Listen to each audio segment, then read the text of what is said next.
Wonderful to see all of you and to be here again.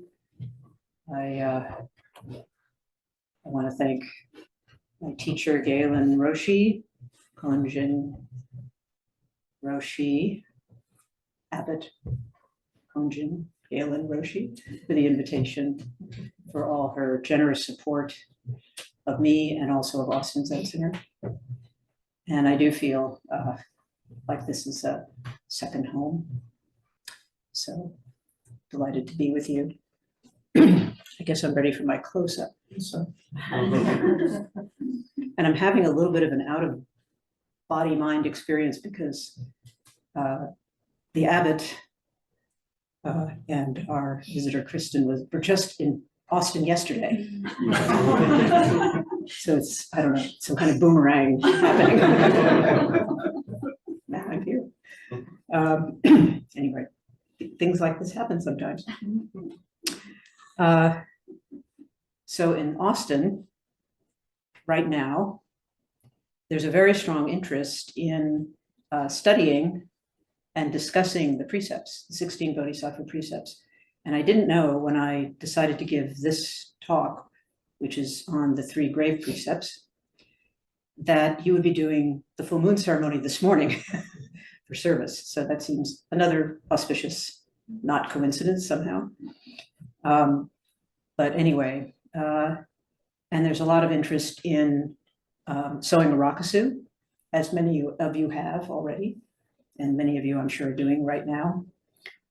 And receiving the precepts in the ceremony we call jukai or zaikei tokudo, staying home and accomplishing the way.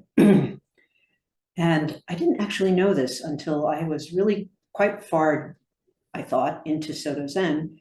I think our reputation is that we're the Zazen school, right? We emphasize sitting. Is that your impression? Some nods. And then I found out, partly because of Galen's instruction, that we are the precept school. And I thought, how did I not understand this? But I came to understand it more as I proceeded down the path. So we are fundamentally a precept school. And the precepts are especially up for me, since I am a teacher now, more than they would be anyway. And I wanted to explore with you a fundamental teaching of the Buddha that is encompassed in our 16 Bodhisattva precepts or vows. And I'm speaking of the 3 pure precepts. And they're found in the Dhammapada, which is fundamental teachings of the Buddha, which is composed of 4-line gatha, or verses, we sometimes call them, that are attributed to Shakyamuni Buddha himself.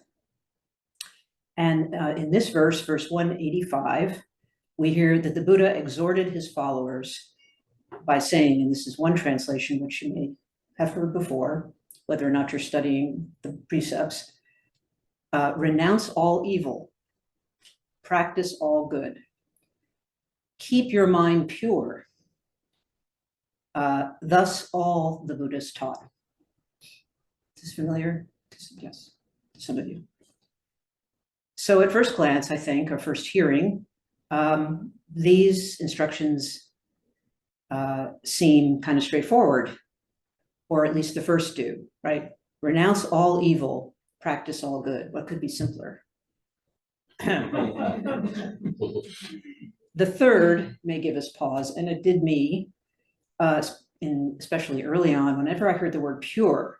I thought, what is this purity? What is this purity, right? But all 3 seem rather, at the same time, vast and maybe unattainable. Renounce all evil, practice all good, and keep your mind pure. Moreover, this 4-line form of the Gatha ends with this observation that this is the teaching of all the Buddhas. So it's not just Shakyamuni, it's all the Buddhas, right? Not only Shakyamuni's individual teaching. And that underlines, I think, how fundamental this teaching is.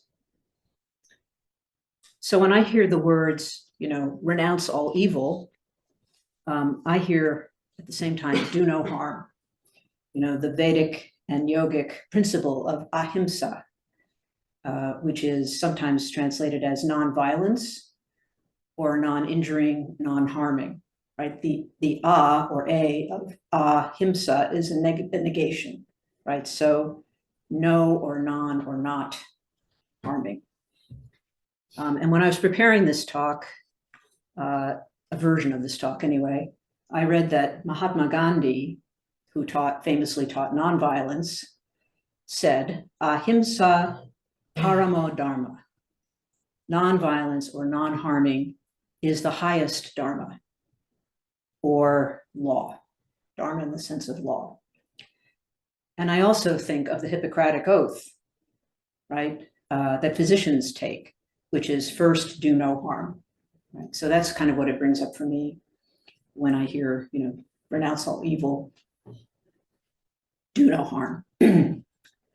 And both of these instances for us, nonviolence, non-harming, I think kind of bring up or emphasize preserving life, not making things worse, and treating other beings with thorough care.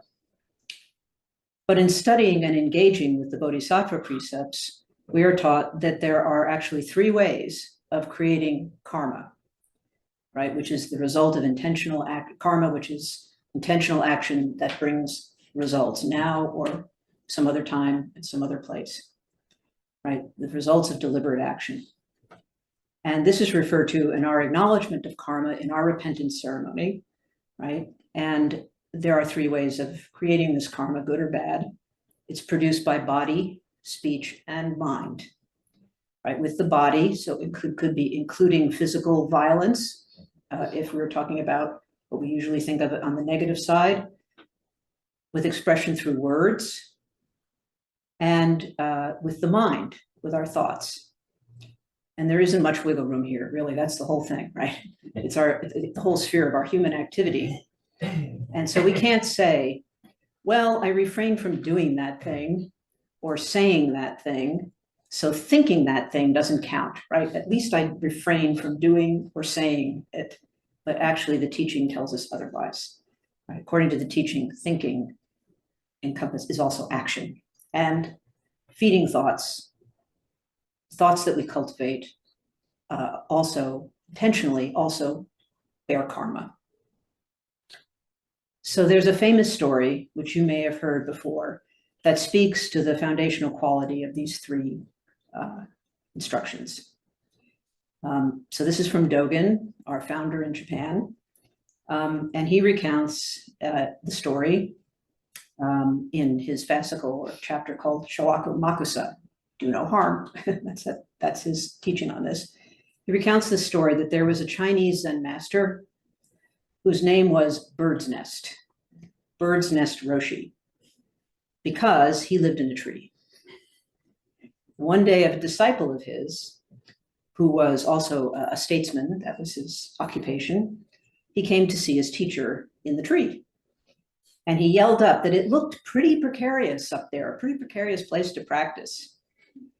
And Bird's Nest Roshi called down that to the visitor and said, well, from where I sit, it looks, pretty dangerous down where you are. And another time, the same disciple showed up at the tree, and he asked a pretty typical Zen question, a kind of challenge question. What's the great matter of Buddha's teaching? He yelled up to the Roshi in the tree. And Bird Nest Roshi referred to the first 2 of these 3 pure precepts, right? Refrain from all evil, do all good.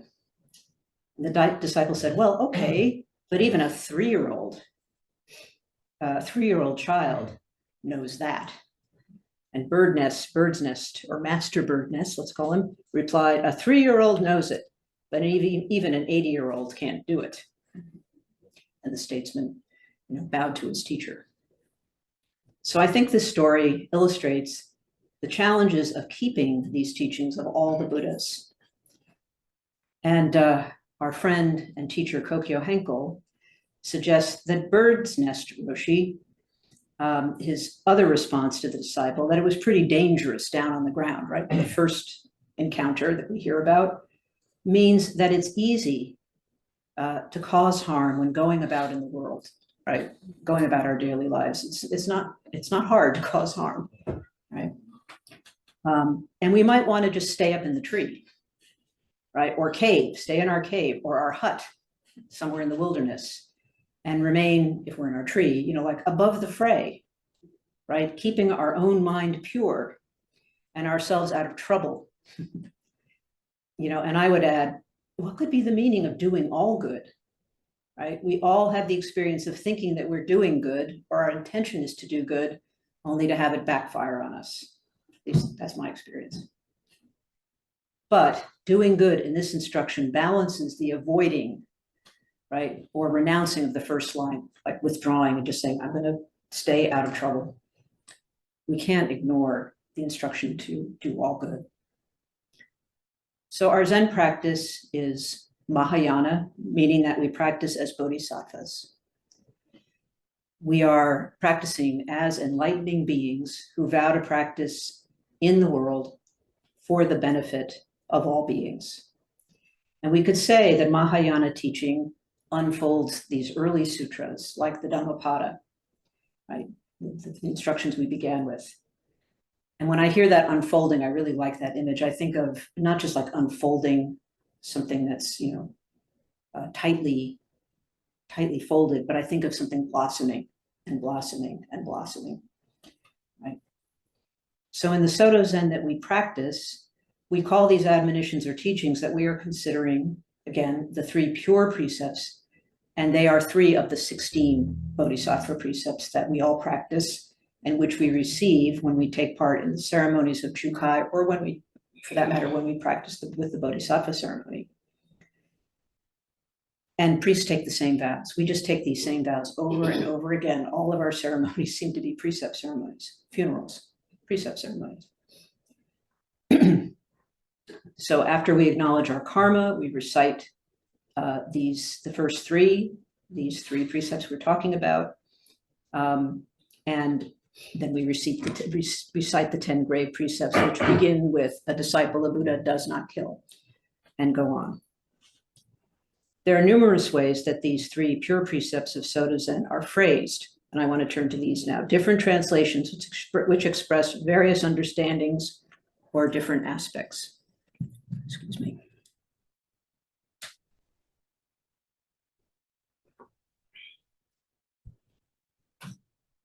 Sorry to be leaning forward so much, but I brought my glasses for one distance of text, and I'm having to kind of lean forward to see. Excuse me. Would you like us to put that up on your platform?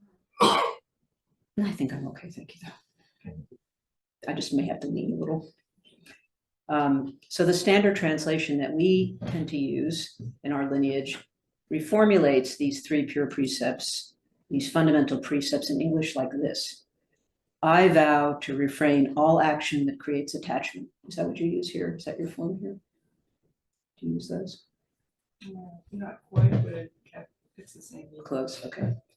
I vow to make every effort to live in enlightenment. And I vow to live and be lived for the benefit of all beings.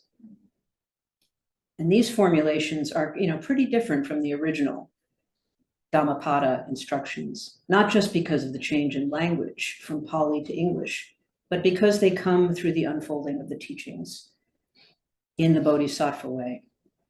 And this wording that we use is actually, or that I just quoted, it's what we use in Austin, is actually from Katagiri Roshi. Katagiri was a Japanese monk who came to assist Suzuki Roshi at the San Francisco Zen Center and then founded his own centers in the US. So in a nutshell, this path completely includes all others in our practice, to live and be lived, and to save all beings, as we sometimes say. These pure precepts of the Mahayana school are living in the truth of total interpenetrating interdependency. I like that word, interdependency. It's not really a word, but an English word, but it's very, it brings the feeling of this understanding. Our interdependency with all things, with all phenomena, and to live from the realization that we are not separate entities at all, but rather we live and are lived by and for all beings. That is the Bodhisattva way. There's another formulation of the Bodhisattva precepts that we have from Tenshin Roshi, and I'll say that now. He says, embrace and sustain forms and ceremonies. And then the comment that goes with this from him is, abandon all inappropriate actions of body, speech, and mind. Embrace and sustain all good. And the comment is, wholeheartedly live life based on freedom from the illusion of the independent self. And then embrace and sustain all beings. And the comment, practice these two precepts with the right attitude. The right attitude is pure or undivided mind. Right? But these wordings, if we really kind of dig into them, actually, I think, reflect the text as understood even in the Buddha's time, the instructions that the Buddha gave.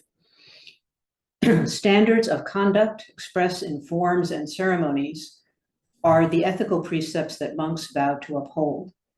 So doing no harm, we could say, literally refers to keeping the precepts, but there is a reciprocity between the person practicing in this way and the practice itself. So undivided means there's not you and practice and something being practiced. It's all one thing. As Tenshin Roshi notes, in Japanese, the verb setsu is used at the beginning of each of these precepts. And this verb expresses both active and passive aspects. So while the original Pali says do, like do no harm, do all good, the Japanese setsu means something like guidance, but also being engaged at the same time, right? Working and being worked. So Tenshin Roshi suggests translating this as embracing and sustaining, but with the understanding that we are embraced and sustained by action that we consider good, that can be considered good. And our tradition's reformulations of the three great precepts are increasingly positive to my ear.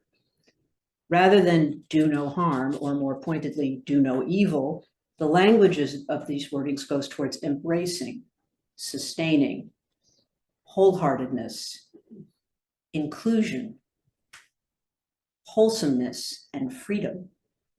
Right? So we call them grave, but that to me is very uplifting, that kind of language. And all of these positive wordings in the sense of realizing wholeness of our own being and oneness with all things and all beings.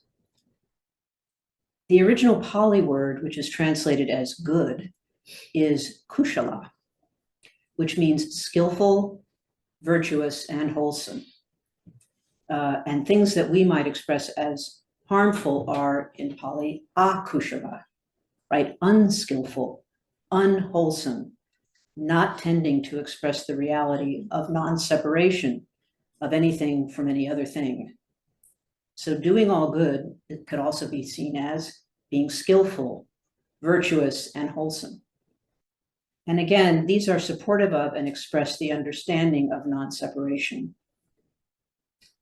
And if we look at the original Pali, and I'm going to butcher the pronunciation, but I will try. It says, it's three things in actual Pali, sabapasa akaranam. And sabapasa, of all harm or all evil, and akaranam literally means non-doing, right? So rather than do no evil, it's like non-doing of evil. Evil is not done. Right? This non-doing is actually a noun in Pali and not a verb. And all evil is an attribute of non-doing. So in the earliest form of this teaching, it literally says non-doing of evil, which I think puts a different spin on this as well. And it has sort of the seed of this later unfolding that we get in Soto Zen. The second one is kushalasa upasampada, all wholesome, skillful thing, the all wholesome, skillful thing, plus a gathering. The same kind of construction as the first line. Gathering is the noun and subject, gathering of skillful things, wholesome things. And then it says, Sachita parayado panam, one's own mind uniting or cleansing, uniting. And then the last line, etam buddhana sasanam. This is all Buddhist teaching. So our current expression of the Bodhisattva way tends to avoid using words like evil, maybe out of a hesitation to give power to evil by naming it, or maybe resisting the temptation to have that word that we can use to label others as evil, or even ourselves, in order to act as a check on our judging and commenting. But rather, we are encouraged to embrace and sustain all beings. Tenshin Roshi says that by embracing and sustaining forms and ceremonies, we put down our self-centeredness. And by directly confronting our resistance, we see our selfishness. By taking up forms and ceremonies, we engage in action that harmonizes us with others and expresses fundamental presence without judgment. But there is a further step that we can take with Dogen Zenji. And here again, I return to Showaku Makusa, which I mentioned earlier, the essay that talks about bird's nest Roshi. Dogen goes deep into an understanding of what we call evil from the standpoint of non-duality. We can understand do no evil or do not harm just like that. Refrain, don't do it, don't do it. But what is it? That's where Dogen comes in. What is non-doing of it, evil? This is what Dogen says. It is not that harm does not exist. It's just that it is not done. Harm is not empty. It is not done. Harm is not form. It is not done. This is very typical Dogen language. So it's interesting to remember again that in the Pali, the original sentence structure and vocabulary supports the understanding that Zen arrives at an expression of direct non-duality, non-doing. Right? Remember in the Heart Sutra, form is emptiness, emptiness form, and so on. Here Dogen seems to say harm or evil is neither form nor emptiness. It is beyond form and emptiness. And actually he continues, harm is not done. It is just not done. If you know Dogen, you're laughing, yeah. Are you still with me here? So again, Reverend Hinkle comments, in Zen, we have the practice of non-doing, the zazen of non-doing, non-action, which doesn't literally mean that you don't do anything, but just that you don't do anything. He extends this not doing of zazen to not doing harm or evil. And again, this is a quote, if we don't do harm or make harm, contrive harm, it doesn't exist on its own, right? According to Dogen's understanding, there is not inherent evil in the world. If it isn't done, then evil doesn't arise. In other words, harm or evil have no essential self. There's no independent being. It's not some force out there, right? Evil does not exist in any substantial way, but is created by us in our minds and then in our speech and our action. So if the mind does not make harm, harm is not made, harm is not done. Right? But of course, we live in the conventional world, and we try to refrain from harm as we see it arise. And then we return to Zazen mind, which does not fabricate or contrive reality, right? So non-doing harm relies on embracing all good, the samadhi that we have when we sit, the unity with all beings and all things, and not rejecting ourselves either, and supporting precepts.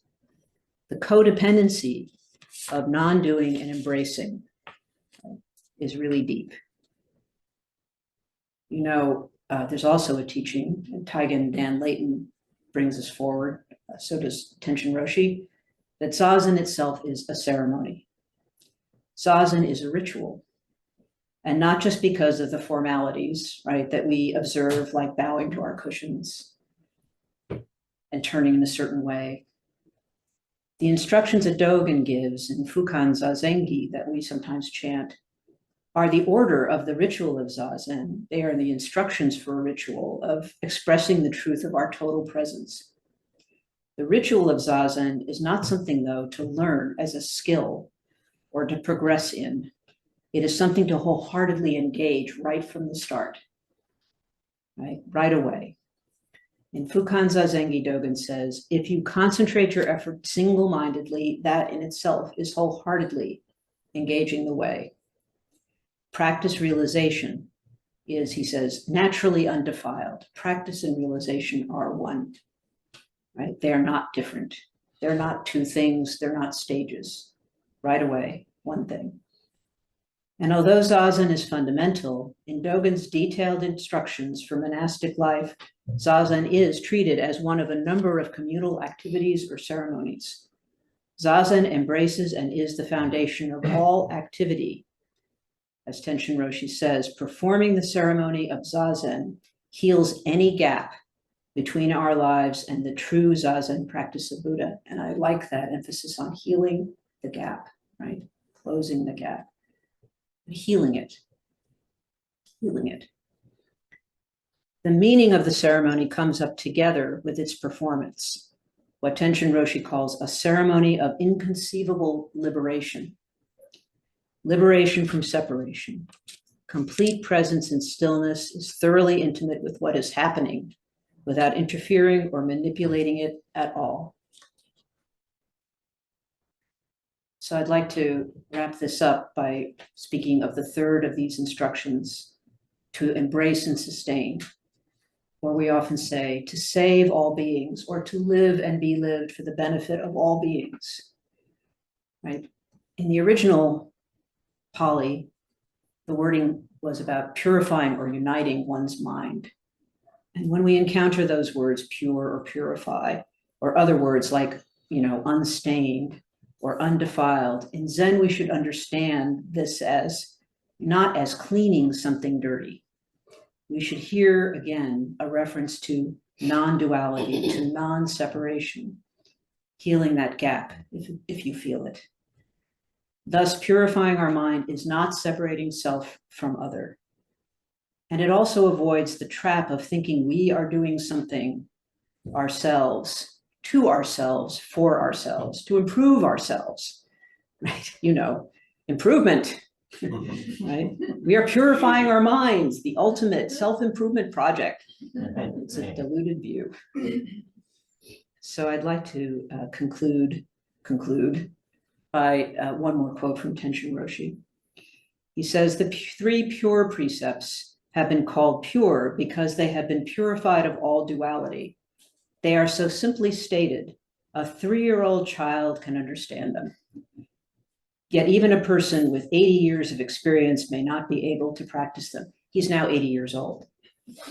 He wasn't when he wrote this, but he is now.